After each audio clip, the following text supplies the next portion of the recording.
All right, John, it's that time again. We've gone through the Wii U, we've gone through the PlayStation 4, we've gone through the Xbox One, and we've gone through the Switch.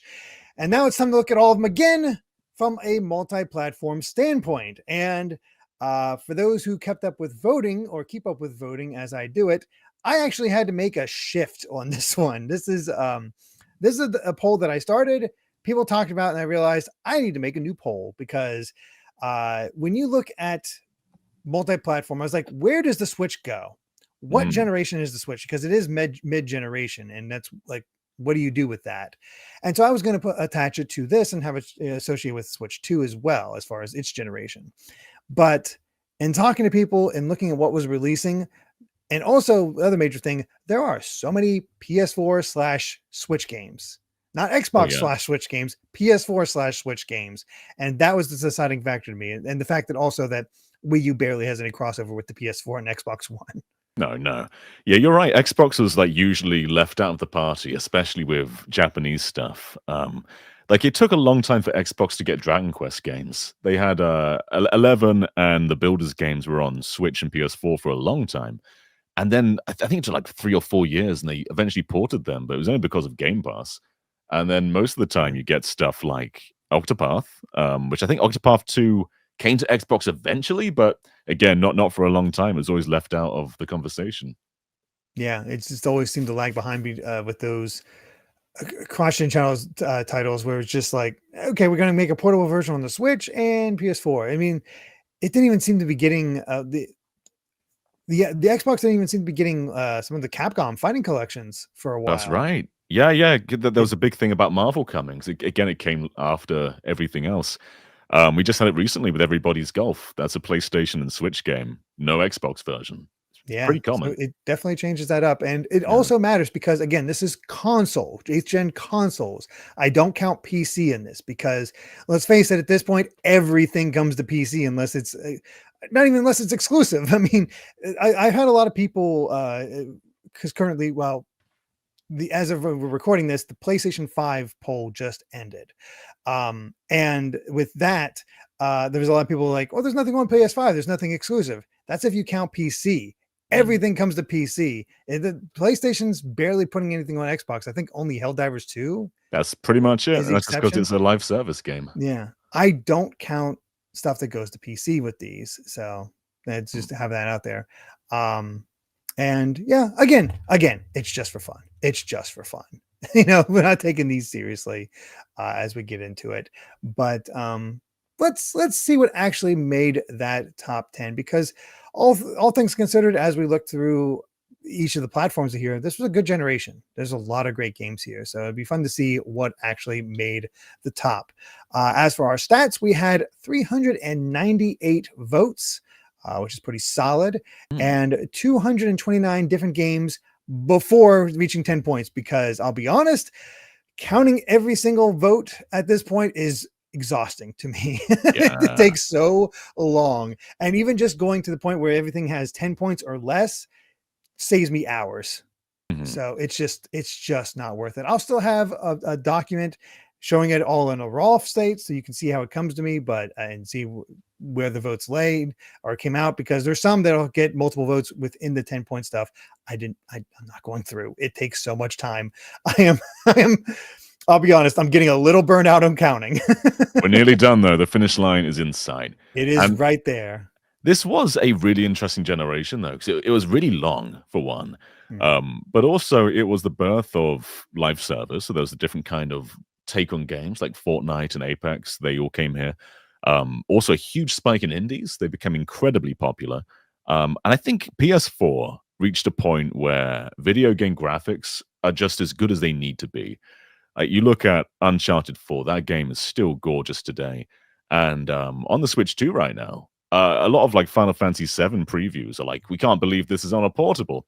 That's a PS4 game. Like that, Switch 2 is getting PS5 games right now, and the fact that it's impressive that it's running a PS4 game just speaks to volumes how good PS4 looked.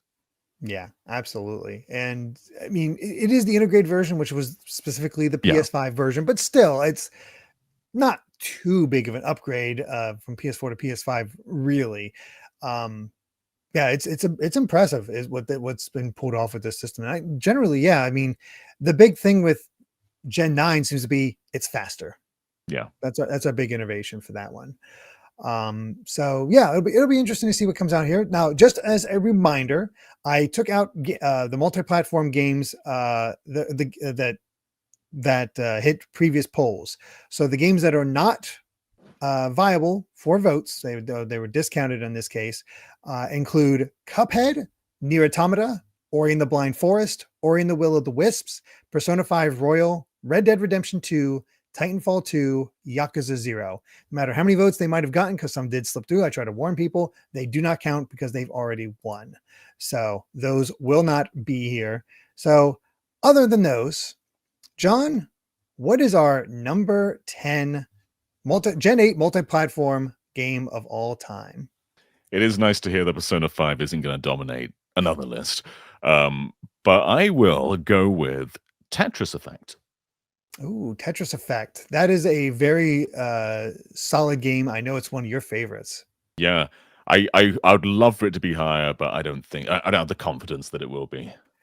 Unfortunately, no, Tetris Effect is not at number 10. Instead, one that I was hoping for, and I'm very happy made it, Devil May Cry 5. Oh man, I was thinking this was somewhere around the beginning as well. Yeah, really good turnout.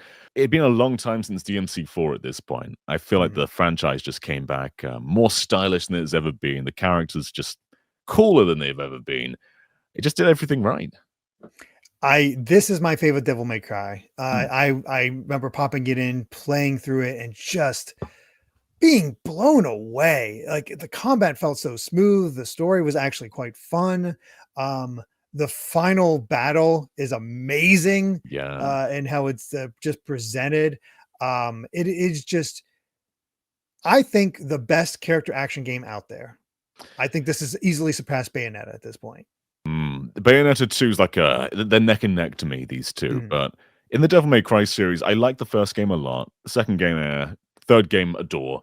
Fourth game, pretty good. But I think it's between 3 and 5 for me as like the best Devil May Cry. But this is easily just as bombastic as it gets. And it's just so cool, man. Like the music's incredible too. Just every single thing about this game is just cool. Just a really cool game. I still need to fix one thing though, because I have not played Virgil mode. I've never got the definitive edition, or you know whatever what? I version they haven't put either. out there.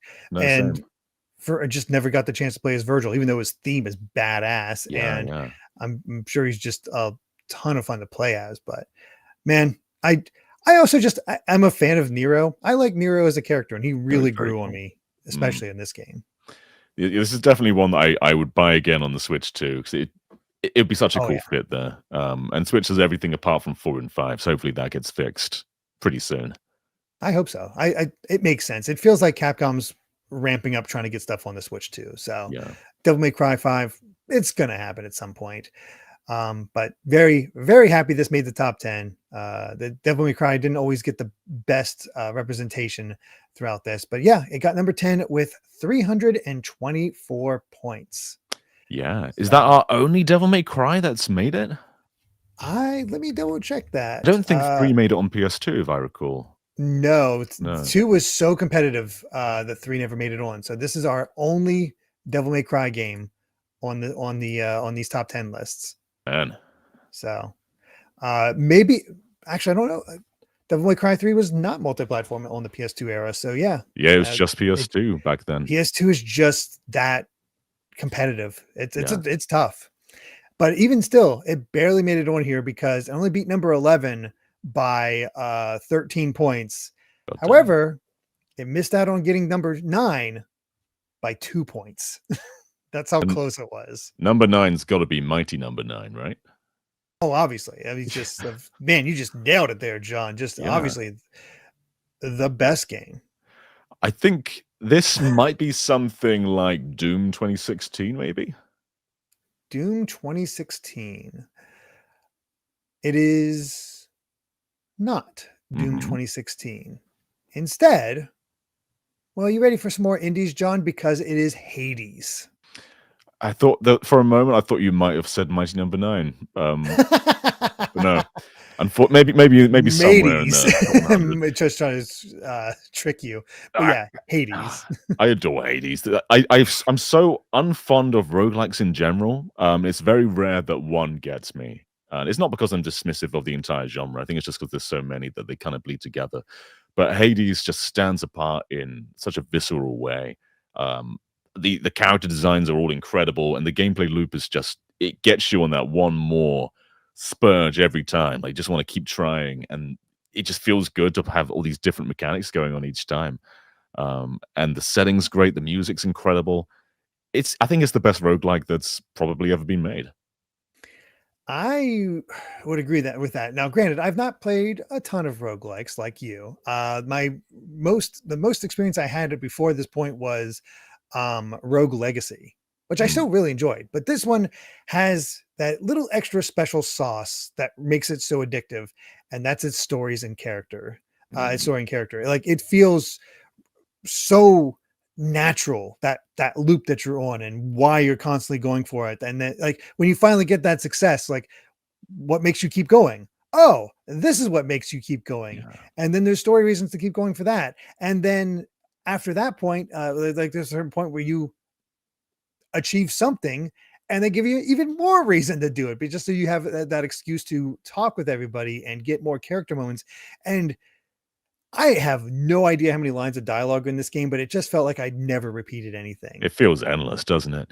Yeah, the way that hub sort of gradually expands and gets more filled out, like it feels like there's a linear story in there, which is very uncommon for roguelikes. Like, you usually get some form of like tangible progression, but this one just feels like it's always happening. Every run, it feels like there's something new going on. And then when you eventually like defeat a boss, it feels natural, like a natural progression of getting a standard linear game, but they managed to give you endless gameplay with it. Yeah, really. And I am quite excited for Hades too.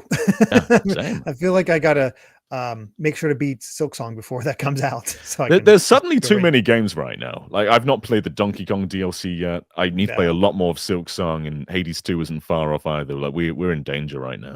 I mean, September and October were already looking pretty rough, and now it just got rougher. So it's like, Yeah, oh no, we're not this is safe. a problem. Yeah. But if you haven't played Hades, I think it goes on sale quite often anymore. Just check it out. It really, I think it, even you're not that into roguelikes, this is a game that could hook you more than you'd think. Yeah, easily. Another great choice for our top 10 Gen 8 console multi-platform games of all time. But let's move on to number 8, which, continuing a trend here, only beat out Hades by 2 points. It was Okay. extremely tight between 10, 9, and 8. It becomes very difficult because there's so many multi-platform games this generation. Because most of them were. I will go with mm, Resident Evil 7. All right. Uh, good choice. Good choice. I know I had a lot of fun with that one. I have some special memories with Resident Evil 7. But at number 8, Resident Evil 7. Oh, whoa! Okay. I was so I sure I know I wouldn't get always talk anything. about a game. I always talk about a game before, like, if it's not going to be it, like Tetris Effect. I'm going to throw John off. I'm going to talk a little bit about it. Yeah. Well, talk about your special memories then. Resident Evil 7 with Biohazard. It just always, like, the way it looked, the way it was presented was just always so cool. And I did this rare thing when I just streamed the game like right off the bat, and it, like, 3 days in a row, just constantly playing Resident Evil 7 and just seeing how the game unfolded with a lot of people and just having these wonderful moments.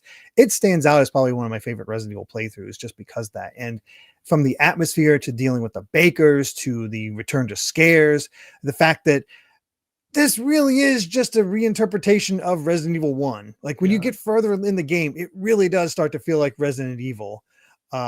And just a great time. And I know for a while there I had Go Tell Aunt Rosie stuck in my head from the credits. Oh, yeah, for sure. Yeah, this came at a time, well, the best possible time for Resident Evil, because we came off 6 and Mhm. 5 and 4 we're already chasing that actiony style.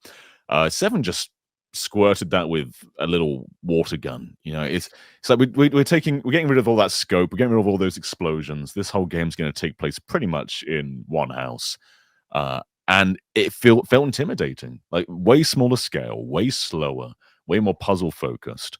But you still get those Resident Evil-y crazy moments that you still get your limbs cut off and then attach them with first aid Healing kits. Like, juice. yeah, it's an absurd game, but it's legitimately really scary. And having it all in first person makes it kind of feel like you're experiencing it. And when you're being hunted by one of the Baker family members, it's probably the scariest the series has ever been. Because they aren't big, imposing nemesis, Mr. X kind of enemies. They're just people. And I think that makes them even scarier. It's the fact that Mhm. they can just show up from nowhere and hunt you down. Like that, it's legitimately just really scary. Yeah, just the fact that I'm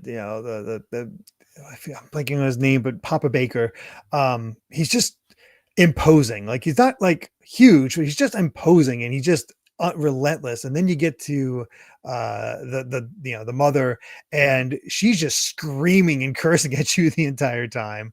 Then you get to like a Saul situation with the son. I like how Yeah. like each section feels unique, and I know some people have had issues with the ending section, but it never bothered me. I think I was still into it at that point. Maybe upon a replay, it would get annoying for that section, but Mm. it was just, it still just was a lot of fun seeing how it evolved, how it was connected to the wider story of Resident Evil. And I've seen people in the chat mention that Ethan is bland. And yes, in this game, he is quite bland. He doesn't get a personality until 8, where he No. becomes best dad. But I think his stupidity here kind of makes a village more interesting. Though they pull off a twist that kind of contextualizes all the weird stuff that happens in 7. I think they pull it off quite well. Yeah, I'd agree with that. I ended up liking Ethan and what he represented. And I mean, you talked about how he doesn't have the bombastic moments of Resident Evil 5 or 6. I still always remember the chainsaw duel you have with Jack in the one Yeah, boss fight. yeah. There's still some just Or, Resident Evil stuff in it. or the fact that he gets in a car in the garage and just tries to run you down, and then you do Yeah. the same to him. It's like the stuff with Jack is always so ridiculous, and I love Mm. it. I mean, it saved the series. Like Resident Evil 6 Mm. sold really well, but its reputation just plummeted what Resident Evil was. And not only did it make Capcom go back on top because they used RE Engine for a bunch of other games after this, but they showed that even the more actiony starred Resident Evils like 4 with 4 remake, they could borrow a lot of what 7 did and still thrive. So both styles of action and horror Resident Evil can coexist, and they found just the right balance to make it happen with 7. Yeah. It also should be noted that, especially with its demos early on, really played off PT, the popularity Yeah. of PT. Oh, This felt like the yeah. successor that we didn't get. And then it's like Capcom's just picking up what Konami dropped. Yeah, totally. Like when this game was revealed, everyone was thinking like, "Is Konami bringing back PT?" And then it was the big shock that this was Resident Evil in the end. Yeah. So good stuff. Probably one of my top Resident Evils, honestly. It's Yeah, just this one just sort of stands out to me. So yeah, same. yeah. Resident Evil 7 at number 8. Sorry, you just missed the appropriate number. Mm. Let's go ahead and move on to our number 7 Gen 8 console multi-platform game of all time. This one still rather close, but a little farther than 2 points apart. This one beat out Resident Evil 7 by 27 points. Okay. Still rather close. I will go with one that isn't my personal pick, and I think I've said this before in one of the other console ones. But Metal Gear Solid 5. Okay. Going for what is it? Phantom Pain. Yes. Okay. Because I do keep those separate. Yeah, I think they Um, count as separate games because they Grand feel Blue is separate. better. I still have not played them, but shock and surprise to the people that watch this and complain about how few games I play. So far, I've actually played all 3 of the games that made it onto this list, But Let's see if that stays true for let's all see of if it. this, yeah, let's see if this stays true. So at number 7, you said Metal Gear Solid 5. I've not played that, and guess what? I've not played number 7. I plan to. It's on the list, but I've not played it. However, it is not Metal Gear Solid 5. This is going to delight a lot of people. At number 7, 13 Sentinels Aegis Rim. Oh, I really, was like, really holy cool. crap, it actually made a top 10. Yeah, man, this is awesome. Yeah, what a wonderful, wonderful game. I played this on Switch to begin with, because it's quite long, and I feel like this kind of game is quite a commitment on PS4. But on Switch, it's just a really nice pick up and play game. Absolutely stunning, wonderful characters, wild story. The gameplay is good, but I think it's more the story you stay for. But I've heard people talk about it more as a visual novel than an yeah, actual gameplay. I think that's the best way to take it. It's not like it has bad gameplay, but I don't think it's the standout. But yeah, it's just such a. I think if you were to categorize what video games are art, this is like one of the top ones because it's just such a stunning piece uh, of of visual and audio masterpiece and storytelling. Yeah. The I have played a little bit of it. I think I played through a demo or some early section of it because I own the game and I do plan to play through it. But I just haven't gotten to that point yet because there's just so much to play. But what I did play, actually in pre-release, there was not a lot of excitement for this game. I distinctly remember that. It's just like, just to disregard it because all we were seeing is either standard sort of character stuff as they're walking around the town or whatever. Yeah, Or when they showed the gameplay, it was like this weird wireframe grid type thing that didn't come across as that inherently interesting. it doesn't show off well, does it? No. No. But as soon as you start actually playing it and experiencing the story, that's when you get into it. And I just a little bit I played, like I think I like an hour or so. That was enough to be like, oh, I'm getting it. Yeah. I think I like it's this story, these characters, how they're all connected, how it all ties together. That's the fun of it. So Mm. uh I'm I'm excited to get to this one quite a bit, but I know that those who've played 13 Sentinels love 13 Sentinels. Yeah. As Natalie was saying, very dedicated fans. So while it's not a huge fan base, you are going to see very passionate people behind it, and Mhm. there's great reason for it. It's just a wonderful game. Give it a go if you can. I don't want to say too much about the story because there's just some really fantastic moments in there. Yeah. I compare it in some way to the fan reactions around Ghost Trick. Sure. Yeah. Yes, where Ghost Trick is, not played the most, but the people who played it love it. Yeah. But yeah, number 7, 13 Sentinels Aegis Rim. So Mm. let's round out the bottom half of the top 10 Gen 8 multi-platform console games. John, what is our number 6 game of all time, beating out 13 Sentinels by 42 points? Well, I've been thinking about where the From Software games would rank because Bloodborne was probably the most widely loved, but that was PS4 only. Elden Ring would be very close behind, but that I think people mostly associate that with PlayStation 5 and Series X generation, even though it's on PS4. So maybe Dark Souls 3 here. All right, going with Dark Souls 3. Hmm. All right, John, at number 6, you are correct in that it starts with a D. It's not Dark Souls 3. Can't do that to me. I'm sorry. Instead, at number 6, Doom 2016. Okay, all right. I'm pretty confident that Eternal is not in the top 10 because I personally feel like 2016 is the better game, and I think I've seen that sentiment quite frequently over the years. And it's partially because it did it first, but also I think it's just the better paced game. Eternal has a lot of different elements on top, and they are fun when you get used to them, but they're also quite exhausting.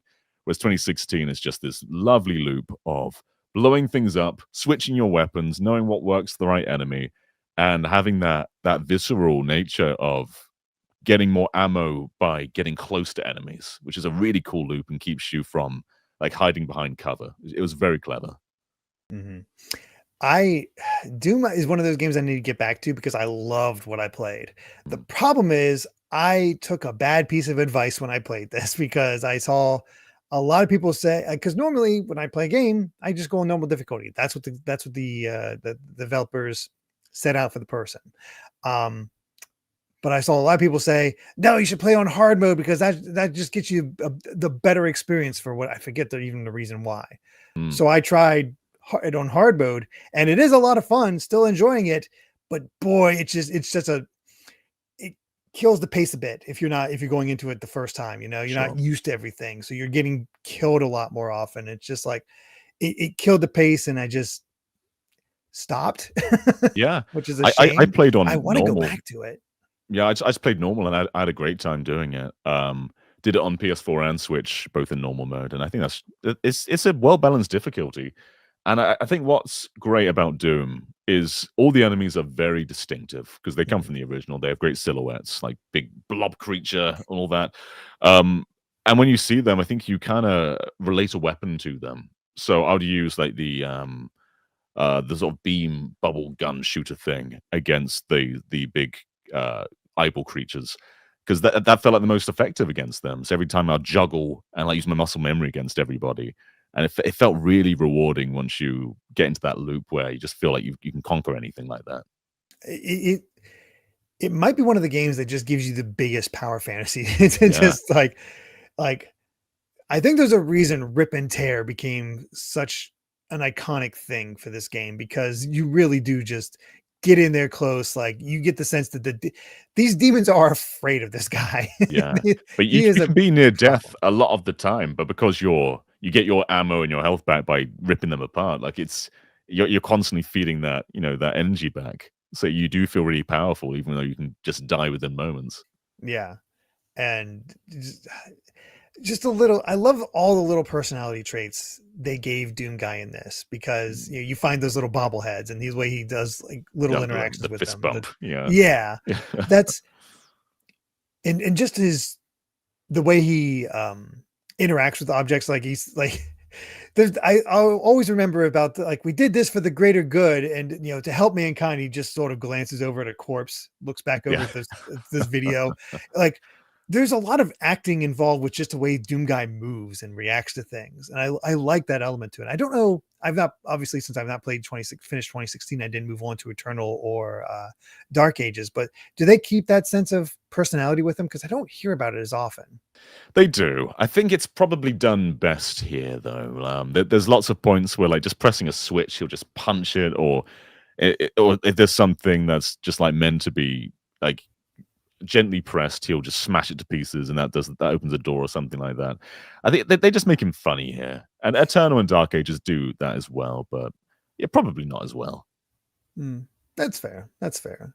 I also heard that if you really look for lore in this game, you will find it, and Oh, it you does will, yeah, connect back to like the original trilogy, yeah, one hundred or at percent. least the first two games. I don't think Doom 3 counts in canon. Yeah, But that stuff is totally in here, though. Yeah, yeah, I love that. It's a good sense of play how you want. yeah. So yeah, glad to see it made it on here. It felt like it belonged to be in a top 10. Yeah, I So. think this absolutely belongs here. It's one of the best games of the generation for sure. Mhm. All right. Well, Doom 2016 at number 6. So we've reached our top 5 Gen 8 multi-platform Gen 8 console multi-platform games of all time. Boy, that is a mouthful to get through. Yeah. But John, what is our number 5 game of all time, beating out Doom by 28 points? Do we count? It is now. Do we count Final Fantasy 14 as multi-platform? Because it came to It Xbox, but for most of its life, it was just PC and PS4 and PS3. did it make it to Xbox One? I think it came to Series X actually. Yeah, if came to Series X, that did not count. I think I saw some votes on it, so I discounted them. Yeah, Um, because yeah, yeah, makes sense. it's technically not multi-platform in that way. So it was PS3, PS4, PS5, and then only Series X, S, and then of Okay, course Windows. that So makes yeah, sense then. it does not count as multi-platform in Okay, that case. that will appear on the PC list, no doubt. Though. Let's go with Dragon Quest 11, maybe. All right. At number 5, It is a Square Enix game, but Mm. it's not Dragon Quest XI. At number 5, Kingdom Hearts 3 with Rewind. Oh, okay. I was a bit surprised that this didn't appear on the PS4 list at all. I think there's enough competition and there's enough uncertainty about this one. The Kingdom Hearts 3 got a mixed reception upon it. I really enjoyed the game upon release. I think it's excellent as a just standard Kingdom Hearts adventure. It does what it does. It does its job really well. Probably integrates the Disney worlds among the best of the series. Just Yeah. how you go, how you interact, the way I like that the Disney characters interact more with the main plot, as it were. Which is typically Organization 13. But if you're looking for wrap up or answers or satisfying conclusions, you're not always going to get it. There are points where I feel like it's handled very well, but it feels like everything is just like, oh crap, we need to answer story things. Toss it in on the final 2 hours. Mm. rush. From an outsider perspective, because I've played a few Kingdom Hearts games, but never as into it as some of you guys are. From a visual point of view, though, I think this comes into what I was saying about PS4 being about as good as it needs to be. Because I remember when this came out, people were comparing like the Toy Story and Frozen scenes to the movies, and they were really comparable. Like there's the whole "Let It Go" songs in here, and you can put it side by side with the game, and it's like obviously the movie looks better, but not like that much better. And compare Toy Story to the actual the original like 1995 Toy Story, and Oh, it blows it away. yeah, it's ahead of it in most areas. Yeah, it's just crazy how good things got. Yeah, and the gameplay was also really fun. It did a great job of combining every element that had come before in terms of combat options and whatnot. The only thing it's a nitpick, but it still bugs me. You had the theme park attacks, but there's no explanation for why you have the theme park attacks. Like Okay. in every other game, it's like, now you can have these alternate forms. But this is because of Sora's new outfits. That's how he's able to do that. And that's, it earns that. Okay, I can accept that, or what have you. But no, he has theme park attacks now and there's no explanation for it. And it just starts off right off the bat with the Hercules level where you're riding around on the roller coaster, riding around one of the Titans and fighting it. It's a cool set piece, but it's like, I think it underlines the fact that things weren't fully thought out story wise. Mm. It's just like, we want this cool stuff. We know we want to reach these points.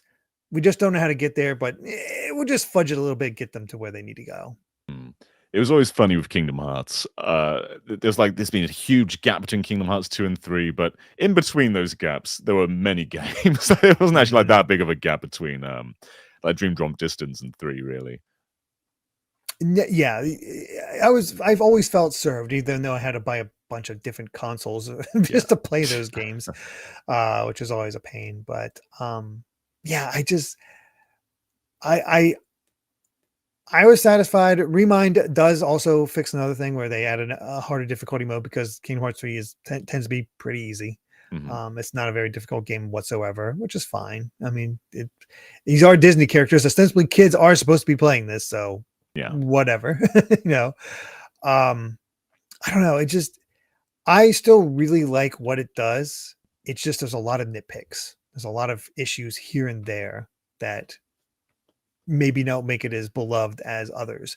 But I still think it deserves to be talked about in terms of one of the best multi-platform games because it is just really good. It's just a lot of fun. So that being said, it's been such a long wait for 4 with the only stuff in between being mobile stuff that I don't know.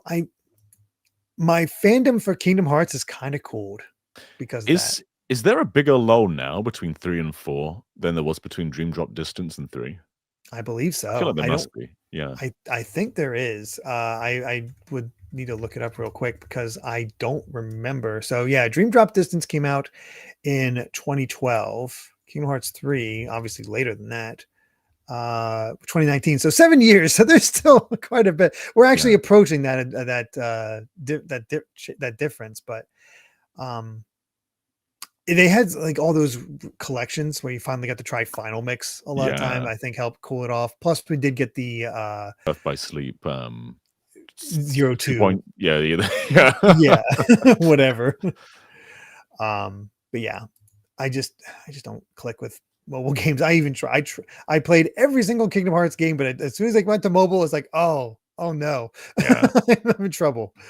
I just can't get into it. But either way, Kingdom Hearts 3 at number 5.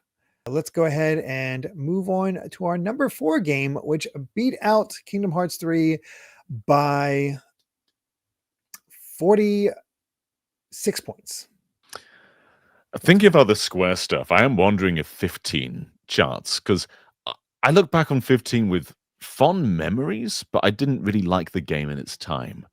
But there's like a nostalgic quality to it. I don't think it's nostalgic enough to chart, though. So instead, I'll say Sonic Mania here. Sonic Mania at number 4. All right. At number 4, The Witcher 3 Wild Hunt. Okay. I was saving this for like the top 2, maybe. But yeah, really cool to see it chart, though. It missed out on all the other console lists, which was kind of surprising. Yeah, kind of amazing that it didn't make those. But I've seen Witcher talked about. I have Witcher 3. I have not taken the time to play Witcher 3. Because the thing is, I heard about Witcher for a long time from friends who enjoyed the first 2 games where they said it's really good. Combat's a little wonky. Like you really have to prep for it. But that's the 3 case with all of them. Yeah. 3 seems to be the most accessible. So they just seem to get it like down how it all plays. But yeah, weirdly enough, I don't think I've actually played a single game from what's the developer? CD Projekt Red? CD Projekt Red. Yeah, I don't think I've ever actually played one of their games because I've not played Cyberpunk. I started off with the first. I played them all in chronological order. So I played the first one to begin with, which is a much more PC game. So very mouse clicky combat. Second game's my favorite one. That's like small hub worlds rather than one big open world, and I loved how contained that felt. 3 though it's very special. You know, it's a huge game, and at that point, I don't think we'd really seen video game towns as robust as that in an open world. Because going back to the 360 and PS3, most RPG-like games didn't really have scale like that. Like, I think Elder Scrolls is the closest thing, but that's when things are starting to pull back a bit from what PS2 was doing, and they'll generally just make things smaller but prettier. Whereas Witcher 3 just made things huge. You can go around your entire world on Roach, your horse. There's a cool mechanic where you hold the A button and your horse just follows the trail, like a horse would. And it felt really grounded and cool. And some of the storylines, like the Bloody Baron, that was like a side quest. They felt like as high quality as some of the main quest stuff, if better than that sometimes. It's just one of those games you can get lost in. But yeah, the combat is the flakiest part, though, because it's not bad, but it's definitely not the strongest part of The Witcher. Right. I see Alex here in our patron chat saying the side quests are the best short stories I've ever seen. The one on the island with the noble girl was horrifyingly awesome. Yeah. So, I mean, maybe that's the thing that really connects people is there's like, I never hear about the main plot of any Witcher game, but these like, I do hear people really like the characters of Witcher 3 and maybe the moment to moment stuff. So it's there. It's one of those games like I need to play at some point. I know, I know I do. Just haven't gotten to it. Yeah. I mean, if you like any fantasy stuff, D&D stuff like this will tick a lot of boxes. But it's delivered all quite I'd say quite lightheartedly a lot of the time. Like there's some heavy stuff in here, but it's not one of those games that bogs you down with darkness. Like there's a lot of whimsy in there as well, which I think is part of what makes it so beloved. Yeah, I didn't realize that. It always looked so serious every time I saw it, other than the fact that the bathing scene, which I thought was unintentionally funny, but maybe it isn't. No, I think they know what they're doing. That works out. So yeah, The Witcher 3 Wild Hunt at number 4. So we've reached our top 3 Gen 8 console multi-platform games of all time. And it's our first real big jump with this one. as number 3 beat out Witcher 3 by 150 odd points. So we haven't had Sonic Mania or Dragon Quest 11, which I feel like are probably here. Maybe not. I don't know if Dragon Quest made it or not. I hope it did. So I will go with. There's a lot of stuff that could be here. It's like Overwatch was really big in this time, but I think the love for Overwatch has died down a lot. Rayman Legends also, but did that rank on Wii U? It did not. Did not. Okay. Let's say Rayman Legends for this spot then. Okay, Rayman Legends at number 3. All right. At number 3, once again, John, you're right that it starts with an R, but God, it's not Rayman Legends. Resident Evil again, isn't it? It's Resident Evil 2 Remake. Yep. Yeah, fantastic game. You know, it follows on from 7 in all the right ways. It's scary. I think this probably one of the scariest parts of this game is the beginning when you're in the police station and it's the power's out and you have to slide under that gate. You haven't seen a zombie yet, and there's just this constant fear that something's going to jump out at you. And then at the end, when you do encounter a zombie, you've got to run out of that dark area and back into the foyer. And it's scary. And Resident Evil hasn't been like that in a Leon game since 2, I guess. No, not really. I mean, this game does feel special. I've only beaten it as Claire. I tried to beat it as Leon, doing the whole, paired playthroughs and all that, but I ran out of ammo. I tried to get past this section with my limited ammo because I was just killing things too often because things were so aggressive that I kind of found myself stuck. And then Mr. X was being a jerk, so I couldn't really do much. I need to go. I want to go back and try it again because I love the Claire playthrough so much. It was just so perfect. And how you get to the police station. Claire herself is just one of my favorite protagonists. I wish would come back more often. Yeah. We need that Code Veronica remake so she gets some more time to shine. And that new section with Sherry. Also really terrifying. Very scary. Yeah. There's some really good, really smart stuff in here. It was just fun. I just had a blast playing it. I think what you touched on, not doing Leon, that's kind of the biggest weakness of the remake. The original had a very good A and B system where it felt like the prior playthrough really affected the subsequent one.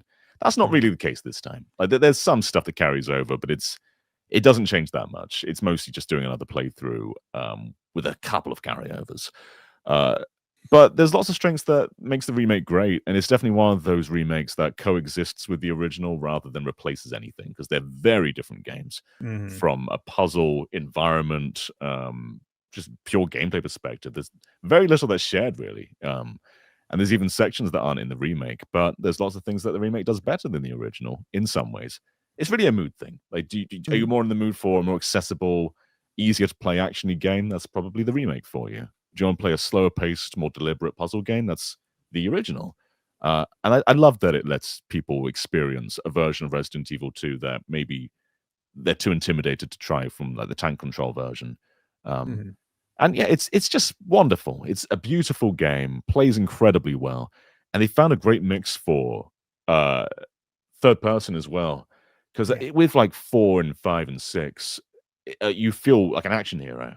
This time, though, you can walk and shoot, but I think your aiming is really off when you do that. So if you want to be accurate, you've really got to come to a complete stop to make your crosshair like narrow down, and that's quite scary to do. And it was a really cool middle ground there. Yeah, it's smartly done, and I just. We've seen it 3 times now with 2, 3, and 4 that rather than replace the original, it just sort of is an alternate take. Yeah, which it's the best way to go. Yeah, it really is. Don't negate it. Now, Capcom, we need a Resident Evil Classic Collection. We definitely do. I want again, Code Veronica remake makes a lot of sense. A Zero remake would be really interesting because Zero is a flawed game. Just don't just improve everything. Just make a different game out of that. That blueprint like they do with 2, 3, and 4. Yeah, there's still a lot of potential with past game remakes. Like Zero and Code Veronica probably need it the most. Like I've Yeah. heard rumbles of 5. I'd rather them do Zero and Code Veronica first. 100%, yeah. But Capcom are following up Resident Evil 1 remake with this, which is one of the best video game remakes of all time. And this is just a drastically different one because they're not just adapting the game to a new generation like they did with the original remake. They're changing the actual style of the game. It's over the shoulder now rather than fixed. That itself is a massive difference. But then everything about the game is just totally different. Yeah, wonderful, wonderful, wonderful thing. Yeah, happy to see it here. Just definitely one of my favorites of this of this generation. So glad to see it here. So there is our number 3 Gen 8 console multi-platform game of all time. So we only have our top 2 left. And number 2 beat out Resident Evil 2 by 54 points.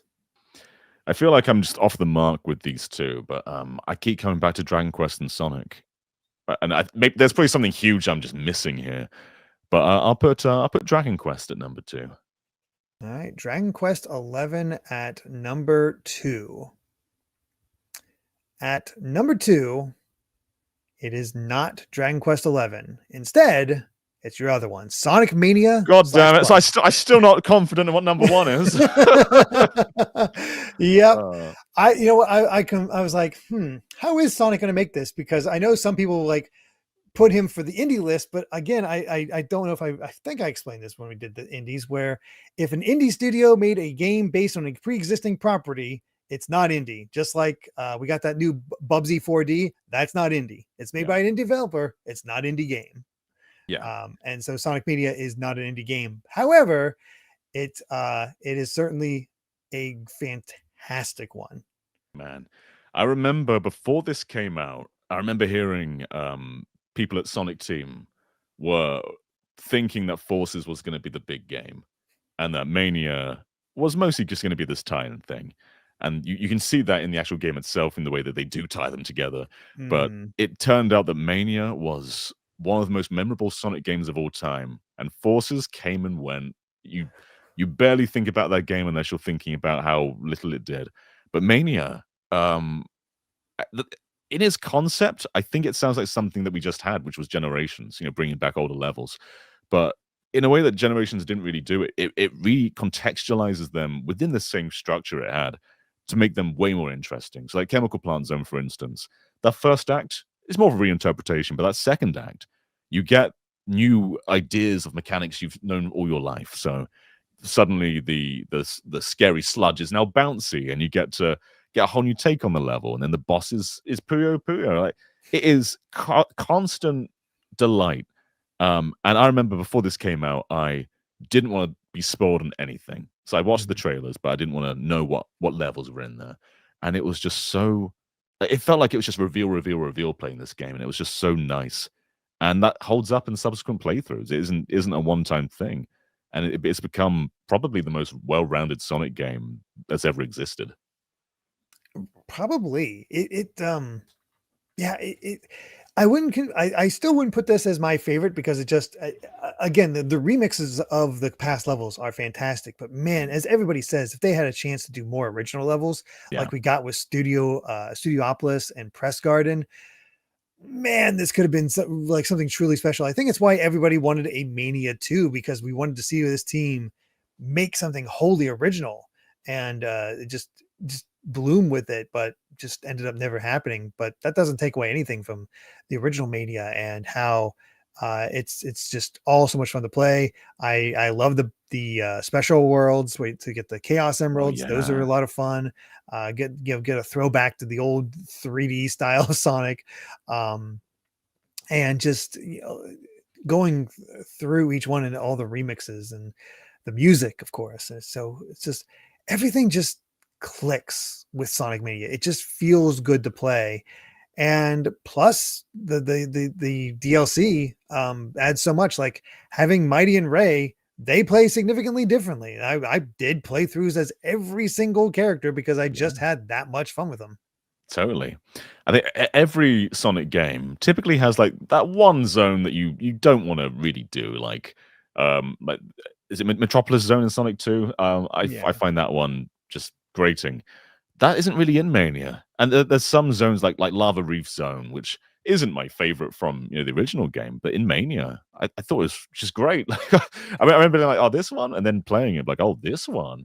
Uh, yeah, it's just constant delight. But you're right, the originality prospect it definitely leans a lot into nostalgia, which isn't a bad thing, but it Mm, does leave it with very few of its own original levels, which would have been nice to have way more of. yeah. I think if this team was given another chance, it would have been something cool. And while Superstars was fine, it definitely like this is going to be the benchmark a lot of 2D Sonic is going to be compared to for a long time. Yeah. Um, so yeah, it's just it's it's it's a shame, but man, does it stand out as just like what Sonic can truly be. Yeah, and the drop dash was a really cool innovation for Sonic as well. Mhm. It's so minor, but Sonic always has something that the other characters have something Sonic doesn't, whether it's flight or some secondary attack. And just being able to keep Sonic's momentum flowing in the air was a really natural extension of how he plays. And it's been in like every Sonic game since. Yeah, you can't get away from it. It's like it's just there. It stayed in a way that the Insta Shield did not from Yeah, Sonic yeah. 3 and Knuckles. So kind of surprising Mm. in at that point. Um, but yeah, I love Mania. Honestly, if you want more of Mania style gameplay, highly recommend the Sonic Triple Trouble like Oh 16-bit fan yeah, remake. totally. That game is like that feels like a successor to Sonic Mania. Yeah, and always follow Evening Star, the developers. Penny's Big Breakaway is also great. Not quite Mania level fantastic, but it's really interesting, and I'm sure It's they're cooking ambitious as a something new great. game to have Yeah, a 3D platformer like that. totally. So yeah, very cool. So yeah, Sonic Mania at number 2. So John, here it comes. We are at our number 1 game of all time for this Gen 8 multi-platform console. Gen 8 console generation. I just repeated myself. There's no good way of saying this. The 8th gen consoles, multi-platform games. What is our number 1? Beating out Sonic Mania by 58 points. As Jason says, this has to be my number 9. I It's time. mean, how could it not be? Yeah. Well, I feel like it's Dragon Quest 11, but I don't know if everyone else does. So I'll put it there. Yeah, Dragon Quest 11. All right. Going with Dragon Quest 11. All right. At number 1, Dragon Quest 11S Echoes of an Elusive Age Definitive Edition. Wonderful. I have to say that because it's not multi-platform. It feels kind of crazy that this is here. I did not expect it to get number 1. I was No. hoping it would make the top 10. Did not expect number 1 because I felt like I'd have to fight tooth and nail to get this game in a top 10. Yeah, because it is probably the best multi-platform game of this generation. Like, it's Yeah. one of the best RPGs of all time. But there's just so much competition this generation, and it wasn't the most impactful game. It didn't cause a change in the culture of video games. It was just No. kind of another Dragon Quest game, but done incredibly well. Um, so I didn't know how much that would strike a chord with people, but this was also the introduction for a lot of people to Dragon Quest. A lot of people started with 11, and it is the most, it's one of the largest Dragon Quest games ever made. There's a lot of really cool things, a lot of things that honor the past as well. It just delivers on all fronts. So Yeah. yeah, it's understandable why it's number 1. If you've played it, it definitely leaves an impact because Yeah. it really conveys the charm that Dragon Quest has had for so long, with one of their stronger overall stories. Yeah. Because Dragon Quest in some games can definitely get episodic, and that can turn people away. Where it's just like you're here in this town, you're solving its problem. Okay, let's move on to the next town. Now Mhm. you're solving its problem, and that's still here in Dragon Quest 11, but it feels much more funneled through the overarching plot and the mysteries of it. as you go through it. And there are so many twists in this game on how just the events lay out that I find it just so engrossing and moving at times. And you have Mm. some wonderful voice acting, a wonderful cast of characters. As you said, it's a massive game. I did everything possible in this game except for the the trials Oh, where you sure. had to Yeah, do yeah. specific things. But I beat the super boss. I did all the extra stuff to put you in 2D with the had all callbacks to all the Oh, previous that's so Dragon Quest cool. games. Like I just I love this game. It is absolutely my favorite RPG of this generation, and probably one of my top RPGs of all time. It's It's such a definitely in the top shame that 5. they never localized the 3DS game because that's also just so charming. And we Mhm. got the 2D section in S, yeah, but that chibi style in 3D was really cool. Uh, but yeah, 11 just does so many great things. It's beautiful for one, but also it doesn't have the rigidness that a lot of RPGs have because you can jump for one. Like if there's a fence in your way, you don't have to go around it. You can just jump over it. You can sprint. You can get on your horse in the overworld. It feels just like it kind of respects your time a lot. And it's just so well made. There's lots of different.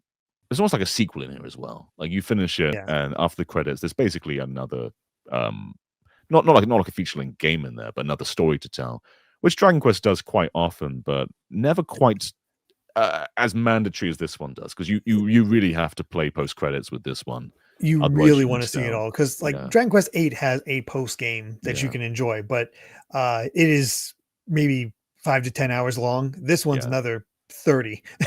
yeah. Like, well, it can go up to 30. Like, it can make it shorter if you wanna beeline it, but, it there it's worth going back and seeing everything, I think. Mm.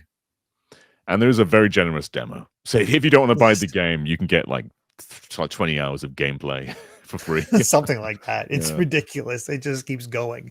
Reminds me of the Trails in the Sky demo we just got, which is Oh also yeah, yeah. massive. Mm, I like this where it's just giving you here's a section of the game.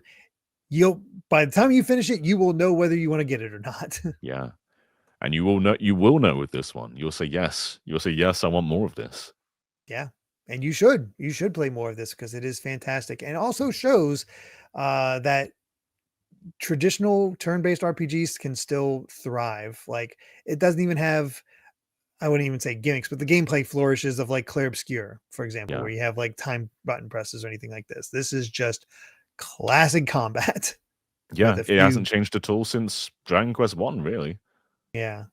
So yeah, there's so much. I'm so happy. I'm actually very happy with this top 10. I think there's a Same. fantastic set of games in here. Lots of nice representation. Um, though I'm curious what you would, if there's anything you would swap out personally. I don't think so. I think most of what I wanted here showed up here. There's definitely a lot of arguments for stuff that doesn't really appeal to me, like Fortnite. I think, that's just for some people, that's the game they play, and that Mhm. originated in this generation. So I think it deserves a high place, but for just my personal tastes, yeah, this is what I'd pretty much put here. Yeah. Yeah. There's stuff like Life is Strange. I thought was maybe had a possibility, but I think that was very much it had its popularity in its year. Maybe it didn't really carry on through. But yeah, what an era though. It just felt Mhm. like there were fantastic games every year. Um, and it started off a little bit weak, but as the years went on, it really found itself and became one of the longest and just one of the most robust generations we've had in the Yeah. industry. I'd agree with that. There's always so much to play. And I mean, if you're looking for some more recommendations, Yeah, we have our top 50. So you ready for that top 50, John? let's do it. All right. At number 11, Hollow Knight. Oh man, yeah, we spoke about this fairly recently on the indies list. Yes. So I'm okay with Hollow Knight not making it onto this list because, well, it already got on the indies. So let's highlight some other things. So yay, Devil May Cry 5 getting its flowers instead of this when Hollow Knight's already got it. Speaking of getting flowers from the indie list, number 12, Celeste. Yeah, deserves it. Deserves it. Very interesting that Hollow Knight beat Celeste on the multi-platform list, but Celeste handily beat it on the indies list. So It is interesting. I yeah. think I liked how it turned out on the indie list. I think Celeste is a harder hitting game for me. That's fair. At number 13, Sekiro Shadows Die Twice. There's your FromSoft Oh, game. that's the highest rated From Software game of the era. Yeah. That's interesting. Yeah. Yeah. I think it'd probably be Bloodborne, but as far as multi-platform, yeah, Sekiro is where it's at, which I've seen gameplay of. It seems much more counter-based, right? Because this Yeah, one's there's a lot one of that people are parrying either in this into one. or not. I Seems was never very good divisive. at parrying in Dark Souls, and I learned how to parry in Dark Souls from Sekiro, but it didn't click with me the same way as other FromSoft games. It is very good though. But I guess if you were to rank them, like Dark Souls 3 is kind of more of the same in a way. Like it felt very Dark Souls 1 again. And then Bloodborne, I'd say is the best, yeah. But I guess if you were to rank on originality, Sekiro stands out a lot more than Dark Souls 3. And I think Elden Ring, people are probably going to count as a PS5 game. That makes sense to me. Yeah. All right. At number 14, Rayman Legends. It's close, not quite there. Unfortunate, but we've had Origins pop up in the top 10 for something, I think, right? Yes, Rayman has made it to the top 10. So we're safe on that. We're safe on that. We're good. We're good. Number 15, Octopath Traveler 2. God, I wish this got more love, but it's hard to argue that anything in the top 10 should have made room for it. But Octopath 2, it's just such a good sequel. Just does everything better than the original on pretty much every level. It's high up there on my list of getting back to, because I enjoyed Octopath 1, but it definitely had some issues. And to hear that they get addressed with 2 makes it exciting to play. Yeah, it was in that Square year where they just released everything, so it got lost. Yeah, ain't that the truth? At number 16, Dark Souls 3. it is a really good game. I kind of undermined it by saying it's more of one, which it is. It's kind of like Dark Souls 1 again, but there's a lot of Bloodborne influence in there as well. It's a lot more gothic-y and darker, a lot of weird monster things. But it is just kind of more Dark Souls. Not a bad thing, but not the most innovative FromSoft game. Probably why they've gone in a lot of varied it up a lot more since then. Yeah. It feels like Dark Souls 3 was made an answer to Dark Souls 2. Yeah, it probably people was. Enjoyed 2. Yeah. They were right to make new IPs after this, though. It's like if you do Dark Souls 4, Dark Souls 5, I think it starts to become very samey. But yeah, this is it's a great sequel, but it's not the most ambitious game they could have done. Right. At number 17, Yakuza Like a Dragon. Oh, interesting. Okay. Yeah, I wasn't sure if this would make the top 10 or not. I felt wasn't like sure it had where chance, Yakuza would come. But people love Ichiban. Yeah, that's true. That's true. Another just turn-based RPG. Yeah, true. Although Ichiban would approve of Dragon Quest XI being number 1. Yeah, so that is true. He's okay with this. At number 18, Neo: The World Ends With You. Man, another game just lost in that big Square year where they threw everything at the wall. People were begging for a World Ends With You sequel since the first game came out for like 15 years or whatever it was. We got it. And whenever I talk about this game, a lot of people would say, wait, Neo's a sequel? I thought Neo was the remake. It's like, no, this is a brand new game. It was just marketed in the wrong way, but it was really awesome though. Yeah, it looks good. It adapts the gameplay of the DS game extremely well into 3D. Story has an interesting hook that I'd like to see. I haven't fully beaten it, but what I've seen is like I know I'm going to enjoy it. The music's still amazing. It's just marketed in all the wrong ways. Yeah, it's probably not as standout as the original game was, because that's one of the most unique video games of all time, probably. Nothing quite beats the touchscreen, but they find a way to make it more adaptable, because the port of the original game, you could feel it lost something, and I think adapting it was the right move rather than just trying to do it again. Yeah, for sure. It was the only way that would have worked is that this ended up being a Wii U game. Yeah, true. And then you'd be stuck with a Kirby the Rainbow Curse situation. Yeah. So All right. Number 19, Star Wars Jedi Fallen Order. I mean, this was the generation of the Souls likes. Yeah. Became I very heard this has a common. little bit of Metroidvania in it, a little bit of Souls-like in it. Not tried it myself, but I've heard good things. Everybody's played it seemed to enjoy it. Yeah, it is. It's great. I'm not like the biggest Star Wars fan in the world, so like, I enjoy the movies, but I'm not like a diehard. I don't have like sealed Star Wars figurines and all that. Um, so it's rare that a Star Wars game really grabs my attention. This is one that did though, and yeah, wonderful, wonderful game. They made a really great Dark Souls Star Wars. That's awesome. Number 20, Shovel Knight Treasure Trove. Yeah, yeah. I guess there's going to be quite a bit of overlap with indies here because this is when they became just really robust. Yeah, really prevalent. So that Yeah. all makes sense. Number 21, Batman Arkham Knight. Yeah. I'm actually kind of surprised it got this high because Same. it felt like opinions were much more mixed on it. But I mean, top 25 of this generation is pretty solid. It is a good game. I just don't think it's Asylum City good. No, no. I enjoy my time with it, but it's also one of those ones that's like I don't need to go back to it. Yeah. Meanwhile, I think of Arkham and or Asylum and City and be like, maybe it does not need another playthrough. Yeah. It's very impressive visually. It's an Unreal Engine 3 game rather than 4 and 5. And yeah, it's like one of the prettiest game of this generation somehow. Mm-hmm. Number 22, Monster Hunter World with Iceborne. I was wondering if this might be the list where Monster Hunter finally makes an appearance in the top 10. Man, No. Monster Hunter is.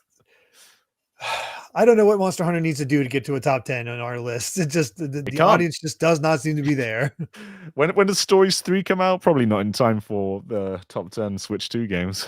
Yeah. I feel like Monster Hunter World deserves its flowers, if only because it saved Capcom. Yeah, it's their best-selling game ever. Like Monster Hunter's Yeah. gone from a niche thing in the West to being the most successful thing they've ever done.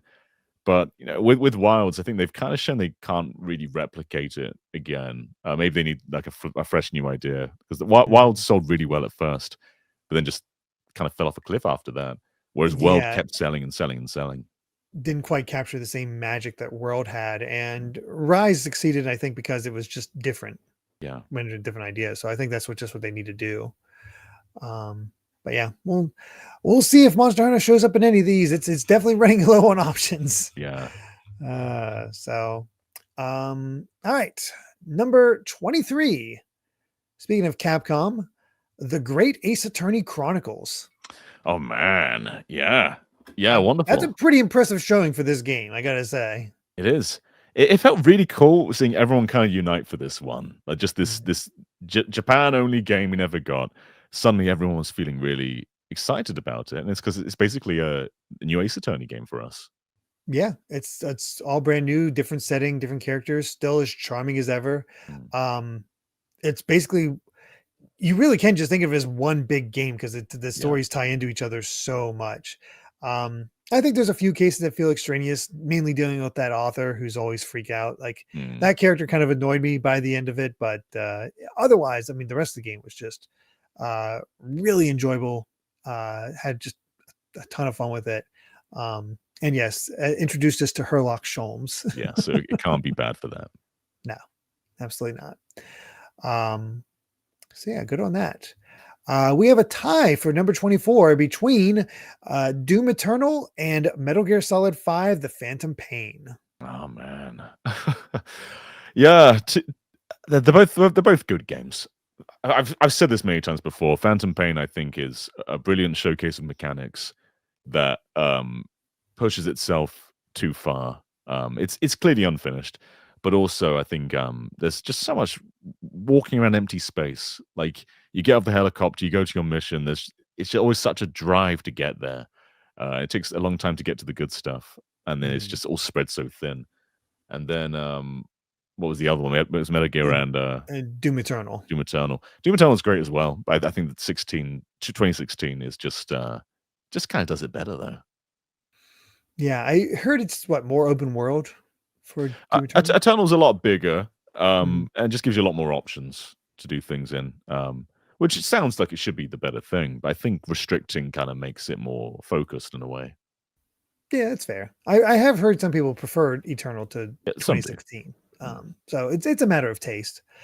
All individualized. But let's go ahead and move on to number 26, which is Undertale. Happy 10th anniversary to that. 10th anniversary. Yeah. Yeah.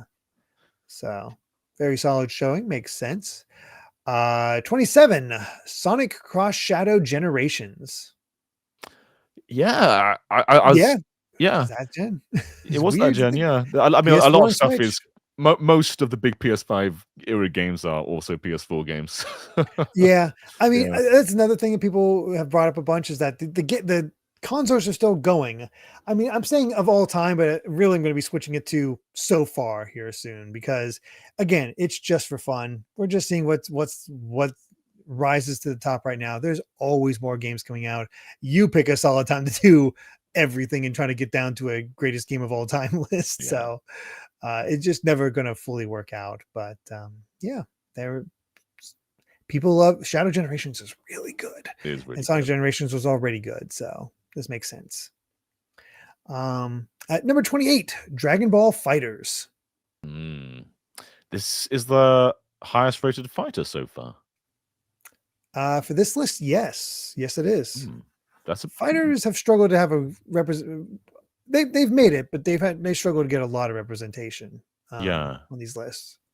It's surprising. It is because again, no Mortal Kombat made it, no Guilty Gear, no Blaze Blue. It's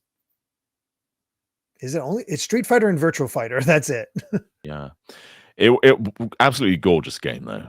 It's just so striking. You look at it and I think it's probably still the best looking Dragon Ball game. Oh yeah, easily. Yeah. Just has that flourish to it. So, good stuff there. At 29, Crash Bandicoot 4, It's About Time. God, this game's brilliant. And everyone always says it sold badly. And then Activision released its sales not that long ago. I think even Activision said it sold badly. It sold like 7 million, which is really good. That's really good. Yeah. All the concept art for what Crash Bandicoot 5 was going to be from the same team, and that looked even better. Like some really cool ideas in there. Why? Activision's stupid. Yeah. I don't get it, man. Be that. When you compare it to the Call of Duty machine, it can't be that expensive to make, but it also doesn't make the money of Call of Duty. But Activision's stupid. Yeah. Yeah. And I feel like they probably would have found a better balance between with the challenge of getting 100% because this game is rough to get 100% in. Probably not worth it. So yeah, there's some games you should just take as they are. This isn't the one that you should do everything in. No. We have a tie for number 30 between Elden Ring and the Somnian Files. Oh, two very different games. Elden Ring, I think, will absolutely be in the top 10 on PS5, Series X, multiplats, whatever it is, for sure. Yeah, we will see it again. That's gonna happen. I've heard a lot of people say this is really good. This is an excellent visual novel mystery game. Yeah, so I've got to play a whole lot more of it. I started it and I loved what I played. Just one of those games I need to come back to someday. There's a lot of those, but hey, at least the people who love it definitely love it. But let's continue on with number 32, Psychonauts 2. Oh, this hopefully appears on the Series X top 10 because it is wonderful. The first Psychonauts is already great. This one just dives so far into its theming in such a great way. Brilliant platforming mechanics, great story, just fantastic. Yeah, I really need to play it. The weird thing to me was when I found out that the VR game is what answers the cliffhanger ending of the first game and not 2. So can you jump into 2 without issue? Yeah, I think you can. There's some cool fan service to 1 in there, but it's not necessary. It's very much its own thing. Yeah, it's so charming. I really need to set aside time for Psychonauts 2 because man, it's just so good, and I'm glad it finally happened. So yeah, I don't know if we'll get the Series more, X top 10. We've got problems. It is a problem. Yes. That is very true. At 33, Stardew Valley. Yeah, I mean, this is another, like, it was huge on the indie list. Oh And yeah. it's one of the biggest phenomenons I think we've had in recent years. It made farming games huge again. And it's still getting new versions. We got that mouse mode thanks to on the Switch 2 version now. Yeah. So there we go. Um, at 34, Final Fantasy 15. I want to, like, whenever I've been so busy lately, but I want to do a video at some point, eventually talking about 15 because I don't love the game, but there's something in my brain that kind of wants to go back to it. There's just some fond memories in there, despite not loving a lot of it. 15 is one of those like I wanted to love, I just got bogged down. Yeah, I don't know. I did not make it very far. I was still pretty much in the opening area of running around doing side quests and stuff. And maybe that was the issue, but I don't know. Just something about it. Like I was so excited for so long, and then it finally comes out, and it's like, yeah, it's fine. But I've heard people love it as this like road trip movie. Like they love the main four boys. yeah. I think that's kind of what I look back on is it's the memories of just driving along, hearing them talk. There's a lot of good stuff in 15. I never felt the combat was that great. I never felt the pacing or the story was that fantastic, but something about it keeps it on my mind. I'm not entirely sure what it is. Hmm. Yeah. Sometimes games just do that where you're just they're not the best, but something about them sticks with you. Yeah. So at 35, Monster Hunter Rise plus Sunbreak. It's a funny one to consider multi-platform because it is, but it's also very much a Switch game, isn't it? Yeah, I associate it more with Switch, but it did come out on everything else, so Yeah. which makes sense. Absolutely makes sense.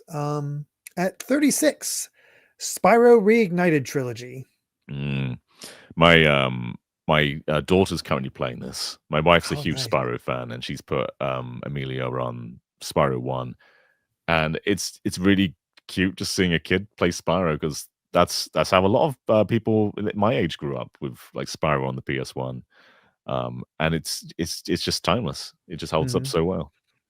Spyro is the first 3D platformer I ever played and finished myself because I Yeah, didn't have N64 at the time, so it was just it stands out. These remakes are just delightful. they are. So Yeah, they did a great job with both this and Crash. what a shame we never got a Spyro, the new Spyro Yeah, out of that. crazy. Activision dropped the ball. Like, my God. Um, we have a tie for 37 between Live Alive and Grand Theft Auto 5. Live's another one I very much associate with the Switch, but it did come to other platforms after. Mhm. Um, yeah, wonderful game. And GTA 5, I think we've talked about GTA 5 a few times. Yeah, quite a bit. 39, Overwatch. Yeah, it was massive in its Yeah, time. it was Overwatch huge. 2 came out, and I think no one I mean, people cared, but it They didn't get the care, but same they spark. messed up everything like that Yeah, people seem to like about it. And I was interested in Overwatch too because they were promising a single player mode because they had all these trailers for Overwatch that seemed to be hinting at some sort of story, and then you never got any story. So I was like, oh, all right. Well, yeah, I I mean, mean, it's fun, but Overwatch I 2 didn't stick was with it. it was just more Overwatch, and, Yeah. if anything, that probably damaged the legacy of the first game because you just associate it with the second game now.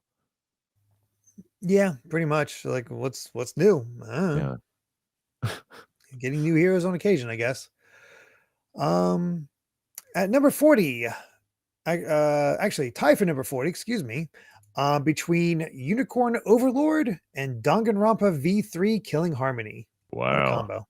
Yeah, 2 amazing games. I Yeah. put these, higher than a lot of stuff we've heard so far. Yeah, Unicorn You, Overlord, particularly, I think it's one of the best strategy games I've ever played. I can't wait to get back to it. It's one of the I somebody asked me to stream the demo, and I played that demo. I was like, I got to get this game. I Yeah, have to play this game. So it's one of those I'm going to be playing soon. Um, just to, there's quite the backlog of my even on my streams, but yeah. we'll get there. And Danganronpa V3, I've not gotten to that one yet, but I've heard really good things about it. So, Mhm. and especially because it seems to be disconnected from the other games in the series, which is Yeah. interesting. Mm. Um, we have another tie at for 42 between Outer Wilds and Crash Team Racing Nitro Fueled. Wow, okay, 2 very different games again. Uh, did you play a lot of Crash Team Racing?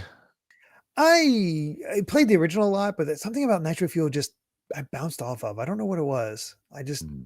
didn't click with it because I think is the thing about Nitro Fuel is it seems like combined all the Crash Kart racing, which is cool from a fan perspective. But I was more focused on number one, and it felt very different from the first one, and I think that's why I bounced off it a bit. It was cool to have as a competing racer because like Mario Kart 8 was the dominating car racer. Team Sonic Racing came out around the same time as Crash Team Racing. I think it's just cool to have different styles of kart racer that weren't just Yeah, trying to be Mario Kart over and over. yeah, agreed. It was interesting to see the kart racer come back in such a way, especially because we later got Chocobo as well. And Yeah, boy, we did. those unfortunately both Crash Team Racing and Chocobo were affected by the whole season pass type thing and Yeah, they getting were. stuff. Uh, Yeah, that's unfortunate. At 44, Crash Bandicoot: The Insane Trilogy. God, yeah, I can't remember how much this sold. It was over 10 million, and it felt so cool at the time. So Activision's doing games we want from them again, and they did it for a little bit with Spyro and then Crash 4, and then don't know what happened after that. Yeah, At least we nothing. got Tony Hawk 3 and 4 out of it after that, but it it was really well valued. I think this was like $40, and you get all Yeah. 3 Crash games entirely remade. And this was in a time where we're mostly just getting up-resed remasters. Mhm. It set a new standard for this kind of stuff. And they even went the extra mile because they finished a level that was cut Yeah, from Crash Bandicoot 1. they That's did. super hard. Mm, But still, it the games look gorgeous. They play fantastically. It's probably the best way to play the original Crash Bandicoot. yeah. So good stuff. Um, God, it makes me mad that we don't get new stuff like that anymore. Um, number 45, Sonic Frontiers. Yeah, it's a good game. I Yeah, think the next Sonic's going to be great. This one had some growing pains, but the base was good. yeah. I it definitely has a very different tone, has a different different feel to it. But once you click with it, it can be a lot of fun.